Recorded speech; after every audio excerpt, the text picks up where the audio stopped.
چیکار کنیم تخمای پرندمون تبدیل به جوجه بشه؟ اصلا چی میشه که تخماشون جوجه نمیشه؟ تو این ویدیو میخوام کاری کنم پرندتون جوجه دار بشه. پرنده شما ممکنه جفتگیری بکنه، تو لونه بره، تخمم بذاره، 21 روز کاملم رو تخم بخوابه و زحمت بکشه، آخرش هم هیچی به هیچی. اما اول بریم سراغ دلیل این اتفاق، بعدم راه حله. اولین دلیلش اینه که ممکنه سلامت عمومی بدن پرندتون خوب نباشه، یا سیستم ایمنی بدنش ضعیف باشه، یا عفونت تو بدنش باشه که پنهانه، یا انگلی چیزی داشته باشه، یا همینطور ممکنه مشکلات روده داشته باشه. این مشکلات و این مریضی ها موقع جفتگیری به شدت ممکنه زیاد بشه و نذاره تخماشون تبدیل به جوجه شن. اما چیکار کنیم این مشکل حل بشه؟ اینجاست که باید از داروی پاکساز استفاده کنیم.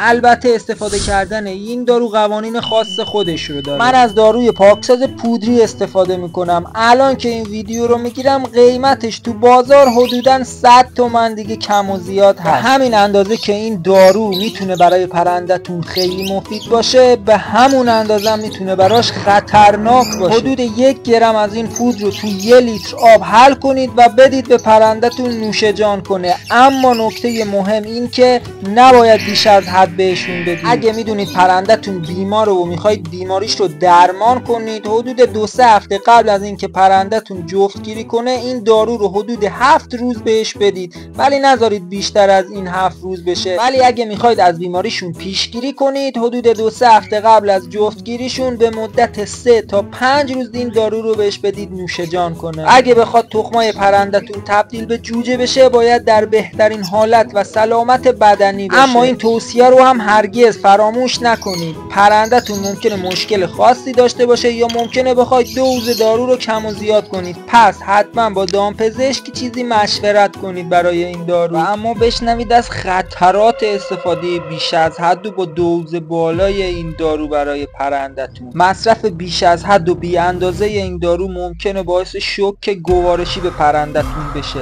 و اگه پرندتون جوون باشه حتی ممکنه خیلی سریع بمیره. همچنین ممکنه باعث ضعف سیستم ایمنی بدنشون، بیحالی و کم اشتهایی و اسهال و کلی بیماریای دیگه بشه. ممکنه باعث آسیب رسیدن به کبد و کلیه این جغل بچه‌ها بشه. پس تو استفاده از این دارو کمال دقت و ظرافت رو به خرج بدید. همون جور که میدونید این پرنده ها کلی آدم رو وابسته میکنن و اگه اتفاقی براشون بیفته واقعا ناراحت کننده است و افسرده میشید. این دارو خاصیت‌های خیلی زیاد دیگه هم برای پرندتون داره که میتونید در موردش تحقیق کنید. نمیخوام ویدیو طولانی بشه ولی کلیات این داستان رو بهتون گفتم. اگه از ویدیو خوشتون اومد لطفاً کانال ما رو دنبال کنید.